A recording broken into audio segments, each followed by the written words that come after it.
Students, how are you? I hope you are fine and enjoying the videos. Now the third economic activity, employment, we will do in this video. Previous video में आपने business और profession को देखा. जो नए subscriber हैं या जिन्होंने अभी तक सब्सक्राइब नहीं किया, प्लीज़ सब्सक्राइब कीजिए. और previous videos as an economic activity जिनका आपको देखना ज़रूरी है, तभी आपको समझ में आएगा कि एम्प्लॉयमेंट क्या चीज़ है, इकोनॉमिक एक्टिविटी क्यों कहते हैं. तो प्लीज़ उसको सब्सक्राइब कीजिए और आगे देखिए.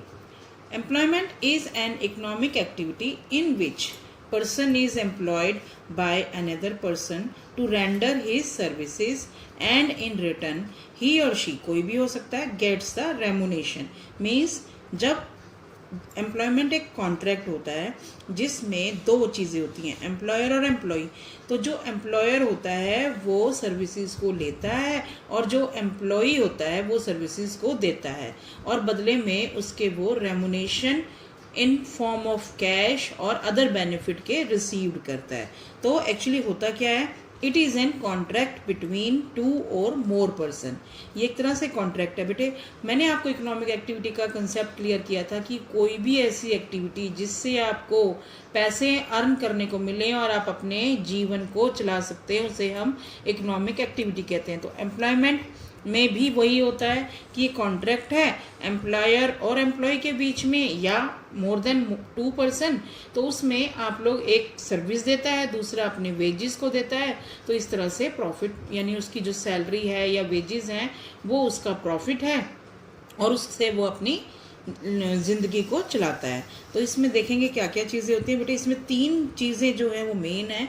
तो सबसे पहले है एम्प्लॉयर. एम्प्लॉयर का मतलब हु गेट्स सर्विसेज, यानी कि मालिक है एक तरह से इसमें. Who get services and in return he has to paid wages salary to the employee. यानी कि जो व्यक्ति उसको अपनी सर्विसेज प्रोवाइड कर रहा है उसके बदले में, उन सर्विसेज के बदले में वो उनको वेजेस और सैलरीज को देता है. एम्प्लॉय कौन है? एम्प्लॉय वो पर्सन होता है जो अपनी सर्विसेज को दे रहा है और बदले में उससे वेजेस और सैलरी को रिसीव कर रहा है. ठीक है, दो पर्सन हो गए, एम्प्लॉयर और एम्प्लॉय. तीसरा मेन जो इस चीज का है main, contract. It is an agreement between employer and employee. जो मैंने आपको ऊपर बताए थे, एम्प्लॉयर और एम्प्लॉय के बीच में एक कॉन्ट्रैक्ट या एग्रीमेंट होता है जिसमें सारे रूल्स और रेगुलेशन होते हैं. नेचर ऑफ वर्क की एम्प्लॉयर ने किस तरह की सर्विसेज एम्प्लॉय से चाहिए, नेचर ऑफ वर्क कैसा है, टाइम क्या है और बहुत सारी चीज़ें उस कॉन्ट्रैक्ट में लिखी होती हैं एग्रीमेंट में. तो ये होता है आपका एम्प्लॉयमेंट. अब हम करेंगे इसके आगे features. Employment it start. Employment कब शुरू हो जाती है? It start commences on joining services of the employer. यानी कि जब एक व्यक्ति अपने मालिक की सर्विसेज देना शुरू कर देता है, यानी कि दोनों में सहमति होती है, जब वो अपनी सर्विसेज को देना शुरू करेगा तो एम्प्लॉयमेंट शुरू हो जाएगी. Performing duties.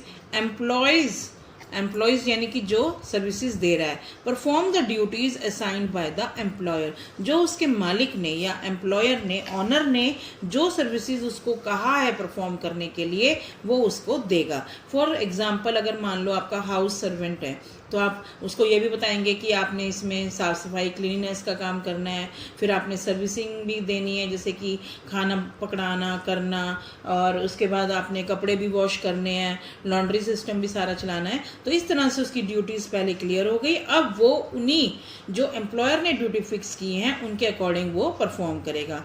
फिर employee get the remuneration. Remuneration in the form of cash. Cash भी हो सकती है, काइंड भी हो सकती है, और कैश को वेजेस और सैलरी. बट इन दोनों चीज़ों में, वेजेस और सैलरी में बहुत फ़र्क है. वेजेस जो होती है वो लेबर क्लास को दी जाती है.